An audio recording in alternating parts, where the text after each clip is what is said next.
Today I want to talk about Black children and the correlation to the juvenile justice system. I was recently reading this article that talked about disabled children who were in the state of Illinois that were going to this school that was supposedly for children who had disabilities, and a lot of these children were ending up in the juvenile justice system because the staff, the faculty at the school were often calling police. They were contacting law enforcement whenever these children would have incidents that were related to their disabilities. And a lot of these children were predisposed to sexual abuse and trauma that left them with PTSD.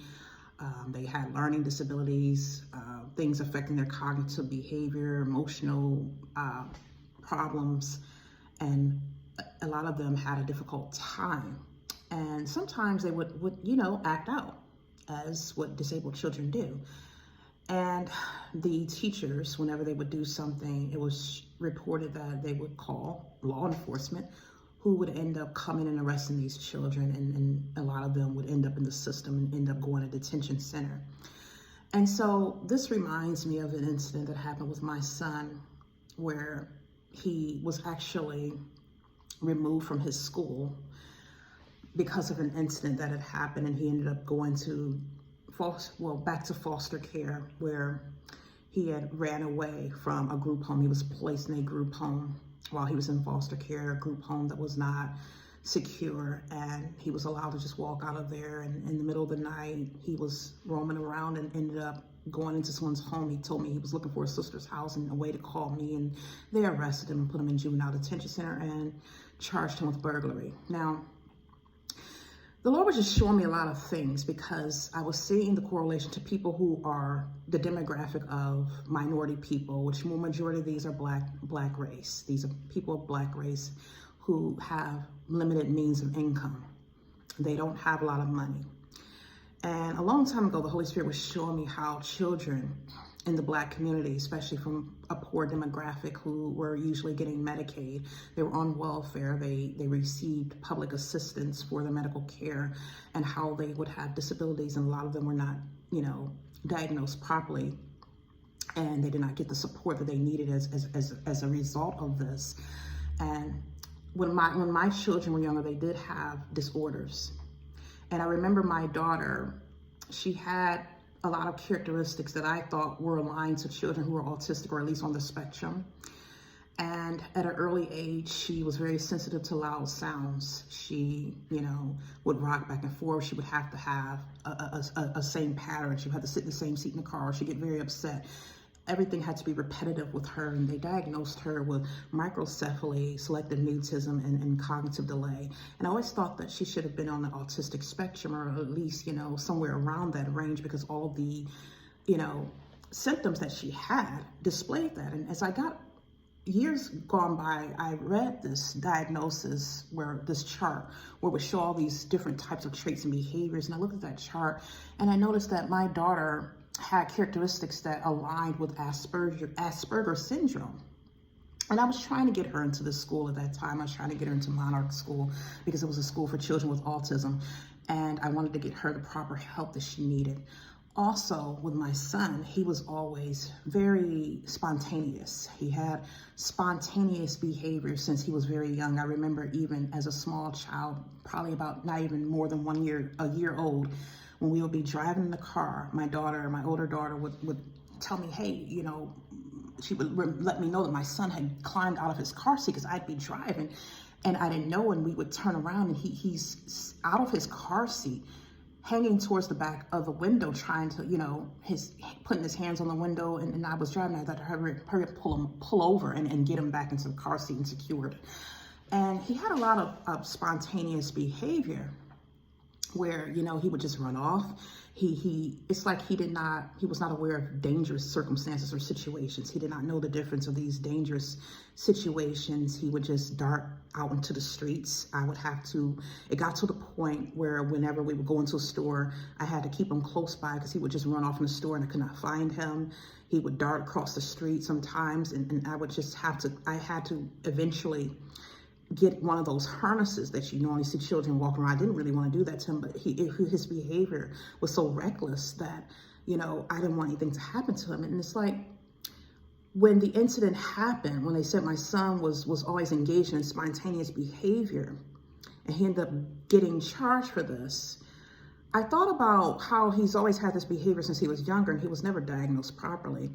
And the Lord was letting me know that children who are on Medicaid, a lot of the times they were not diagnosing them because they did not want to pay for the children to receive the help, to pay for these resources, to go to these schools. And they knew that this was something that would have to be paid for because these children were from lower income households and they were not getting diagnosed properly. The hospitals were not diagnosing them with the correct diagnosis. They were not able to, as a result, get the type of education that they needed and get the help that they need. And a lot of these children end up going to regular public schools, or they go to alternative schools, which actually do not really help the children. They're not engaged in the right type of activities and curriculum and social, extracurricular activities that they need to actually engage them and help them with their disabilities. And as a result, a lot of the staff who are supposed to be trained to help them don't know how to deal with them and end up contacting law enforcement, and these children are put into the system. And the Lord was showing me how this is something demonic, and it is affecting, again, people of lower income demographic people who have, who are more impoverished, people who don't have much money, and people who are majority minority, Black people. And this is how a lot of the children end up in the justice system. This is how a lot of the children end up going to jail. They have disabilities.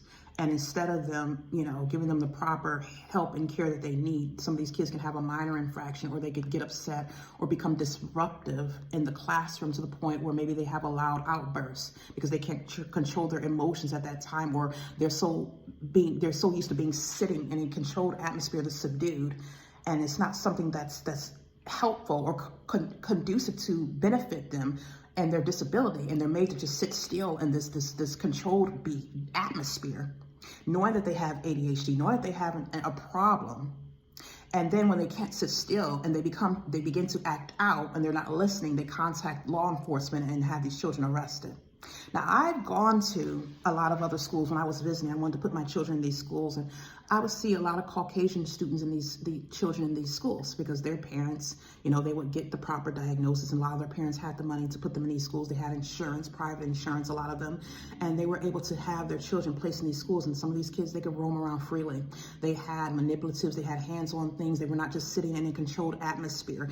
They had rooms where they could go if they were having, if they felt that they were going to become disruptive. They had a place where they could calm down, and they had all types of different things for them. But they have kept a lot of our children from having these things so they can label them as, problematic or bad children, someone who has behavioral issues. Now they have to be placed in an alternative school or some type of juvenile detention center, a juvenile justice system, where they can now be actually prepared for entering into adult prisons when they become older and of age. And the Lord was showing me all of the stuff that has been done is affecting and targeting minority people. It's targeting those who of low economic status, who are coming from a different demographic with no money. And this is something that is wicked.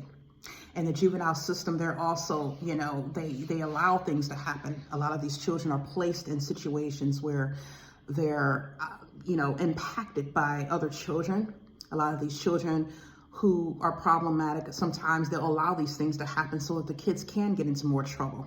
And the Lord was showing me all this. He had opened my eyes and revealed all of this. And it's like, this is going on in our juvenile justice system. This is going on in the schools because our children are not getting the help that they need. They're sitting in classrooms all day, or they're sitting in group all day where they're just engaging and talking, but they're not being exposed to arts or music or other things that will engage them and stimulate their brains and allow them to learn and to focus. They have a disability, but they're still children who need to be exposed to other different things, extracurricular activities, and not just sitting in a controlled atmosphere like they're in prison.